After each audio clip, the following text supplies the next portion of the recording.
Hi guys, my name is Nonema Tikela. Welcome to my YouTube channel. So today I want us to talk about the evidence of Gininda and why do I think that all Gininda-led evidence must fall. It needs to fall, guys. So what do you think? Personally, I think it needs to be, it must not be admissible. Because what is this, Nasan? What kind of investigation is this ANZ by a so-called brigadier? Come on now. Anyway, guys, let's get into it. The accused, for me, they need to apply. And the respondent must be the state. Issue admissibility of evidence gathered, curated, or influenced under the leadership of Brigadier Bongani Gininda. It needs to be looked into that. Okay? Firstly, the first thing that they need to do, introduction. On introduction, this application seeks the exclusion of all evidence obtained, influenced, refreshed, or presented under Brigadier Bongani Gininda's investigative control on the basis that its admission would, number one, violate the right to a fair trial, and number two, bring the administration of justice into disrepute as contemplated by Section 35, bracket 5, bracket of the Constitution. The defects are structural, not curable, or systematic, not accidentally, and contaminating, not severable. Because what is this? Gininda, what is this, guys? Point B, let's look at the constitutional and legal framework when it comes to the entire thing that I'm suggesting it should happen, when it comes to everything under his leadership. Rubbish. Number one, Section 35, bracket 5, bracket, the exclusionary rule. It is as follows. Evidence must be excluded if it was obtained in a manner that violates constitutional rights and its admission would render the trial unfair or harm the integrity of justice. The inquiry is normative, not mechanical. Courts must ask, can this court safely rely on this evidence without endorsing unfairness? When it comes to Brigadier Gininda Gesana, the awuzukwazi ukuthetha ngayo ungathethi nge-unfairness. Brigadier Gininda, awukwazi. You can't put his name and put fairness. No. Unfair is his name when it comes to this way esibone ngayo kule senzo meyiwa case. Also, factual foundation. Yabona ke apha, we have uncontested features. Okay? We have uncontested features when it comes to the factual foundation. Under Gininda's leadership, the investigation began with a fixed theory and proceeded to source confirmation, not the truth, guys. Confessions were obtained that contradict one another and the objective record. Witnesses' version evolved after exposure to police narrative. Arrest preceded coherence. Evidence was marshaled to defend arrest, not justify them. Critical, neutral evidence, ballistics, full spatial reconstruction, integrated phone data was not independently resolved. These are not disputes of weight. They are defects of integrity. That is why, personally, if I was the defense lawyer, this application will matter to me. Now, let's look at core submissions, why exclusion is mandatory. Firstly, structural contamination of witness evidence. Let's start there. What is the principle when it comes to that?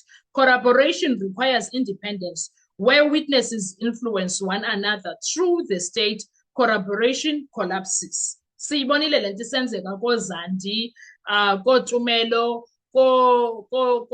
koMthokozi Sithwala, koNdabseng Mukete, koNgcashe, nasemapoliseni even. We saw it happening, guys. It was very worrisome when it comes to what kind of a case is this?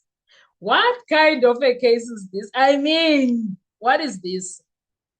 So it happened right in front of our very eyes. Now, let's submit them.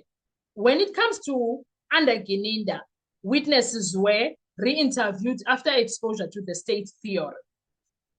refreshed into alignment, fed back others' versions directly or indirectly.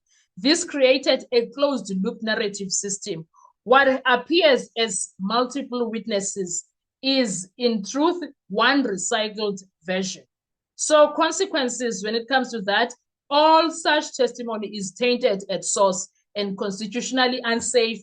If lonto uyayiphikisa, why cinema statements that only came through like Uzungu, the constable, i-statement sakhe senziwe ngo-2023 ngoMeyi. Ethi ngithanda sobuso bami andithi ngelo xesha. Ngo-2023 ngoMeyi ke sana lam. That's when i-statement ndifaka into yelanga because wow. That's when i-statement sikaZungu happened ke sana lam. Sathathwa ngo-2023. Oh, yintoni into? I-sunscreen, yes, because ngizaphuma phandle after this. So sathathwa if uyaniphikisa, check that, like yijonge ube very yabo xa uyijonga loo nto leyo. So what does that tell you? What does that tell you? So it is tainted into eyenzeka pha. Secondly, we are still talking about why kumele i-exclusion yenziwe uGinninda. The second thing now, confessions rendered unreliable by investigative bias. The principle of this, confessions require reliability, voluntariness, and corroboration. Sikhe sayibona kwezikaGinninda izinto. Sikhe sayibona yonke loo nto leyo. Cha. Here, this is what happened. Let's submit. Confessions conflict with each other. Confessions conflict with eyewitnesses. Confessions conflict with objective probabilities. Rather than testing confessions against evidence, the investigation protected them from falsification. Consequences of that, once police bias infects corroboration, confessions become legally radioactive. The third point on this part, failure to eliminate reasonable alternatives. You can't say we will look outside of the incident. Yabona where the incident happened, kuqalwe kujongwe khona. Kujongwe into yoba bekusenzeka ntoni, bekukho bani, babona ntoni, basixelela bathini, bathetha into enye yonke laa nto leya. This is what happened there. I-principle yale nto ithi awukwazi ujonga ngaphandle kukho abantu bebehleli ne-deceased okanye kukho abantu bebekwi-crime scene, uqala ngabo uinvestigate ngaphandle, uthathe le narrative bakunika yona, le version yabo uyisebenzise kuqala uinvestigate bona, uquestionwa bona. So i-principle ithi a constitutionally compliant investigation must actively exclude innocent explanations. Awuzukwazi uthatha loo nto bakuxelayo, you need to check them out thoroughly. Now, my submission is that when it comes to this case, uGinninda failed to meaningfully eliminate one, inside house shooter scenarios. Zangaqalisa. Oh, zangaqalisa mntakaba waba like andingengele andizoyenza. Secondly, accidental discharge or panic firing. Akakafune noyijonga loo nto leyo. This is where K375 was founded. Sawuthetha kwenye i-video ngaloo nto leyo. And then also, witness collusion or memory contamination. The state cannot invite the court to choose among unexcluded reasonable possibilities. Abakwazi. Consequently, the probative value of the entire case is destroyed. Now, xa edila kanje ke uvela uquestione yonke into. Okwesine, arrest as investigative tools, reverse logic was used in the situation. In principle, yalo situation, arrest follow evidence, not the other way around. But less situation, okay, fine, let me submit. In this matter, arrests were made before contradictions were resolved because there were contradictions. He did not resolve them. He just arrested people. Arrests were used to force narrative coherence, which is wrong. Subsequent evidence served to justify arrest, not test them. This inverts constitutional policy and offends the rule of law. And the consequences, evidence born of this invasion is irredeemable, tainted. And akekho umuntu onongixelela otherwise. Akekho umuntu onongixelela otherwise. Point number 5, failure of independent forensic corroboration. Uyabona ke from Musia Muhlahlo up to Chris Mangena, mess yodwa. Let's go to it.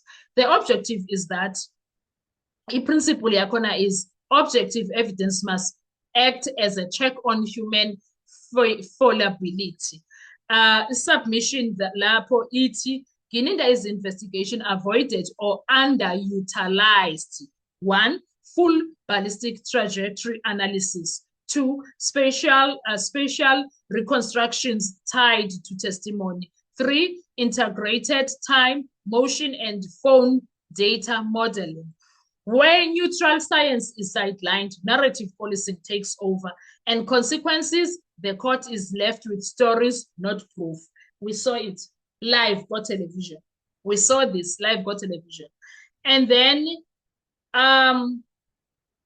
point E, that was point D, MMD, I understand. The severability argument and why it fails. The state may argue that some evidence can be saved. The answer to that, this is impossible because contamination is systemic. Evidence sources are interdependent. Each category was used to validate others. There is no clean stream left to admit. Nothing. Ugininda failed. Point F, prejudice to the accused. Admission of Gininda-led evidence would shift the burden onto the accused to disprove a manufactured narrative. Force cross-examination of state-created coherence, not facts. Deprive the accused of a trial based on reliable independent evidence. That is the very unfairness section 35 bracket 5 bracket exists to prevent. Point G, interest of justice. Courts do not merely decide cases, they set standards. Admitting this body of evidence would reward confirmation bias, normalize witness condemnation, sanction arrest before proof, undermine public confidence in justice. The Constitution does not permit such endorsement. So Judge Rata has a lot on his plate, whether you're tanda or gathand. Point H, and in conclusion, and what we can like sort when it comes to this, what if I was defense, this order would be like, honestly, the conclusion and the order to sort when it comes to this. The only constitutional permissible remedy is exclusion. Ayikho enye into. Ugininda uyibulele le case, ayikho enye into. And the applicant must just make sure bathandaze nje if bangayenza lento accused bayithathe bayise kwi-higher courts if needs be. The applicant prays for an order, 1, excluding all evidence obtained, influenced, curated, or presented under Brigadier Gininda's investigative leadership. 2, declaring such evidence inadmissible under Section 35 bracket 5 bracket. And 3, granting further relief the court deems just. Because what is this, son? What is this? And Yongelendo, it's not about whatsoever. This is not a request for mercy. No, it is a demand for constitutional hygiene because everything is rotten. Where the investigative foundation is poisoned, the structure built upon it cannot stand. If you want, we can argue all day, but bottom line is that whatever happened here, everything that happened here, what are your thoughts when about the evidence or the testimony of Brigadier Gininda? I say defense must apply for exclusion because let's talk with comment section. I want to hear your views. Thank you so much. I will see you on our next video. Bye-bye.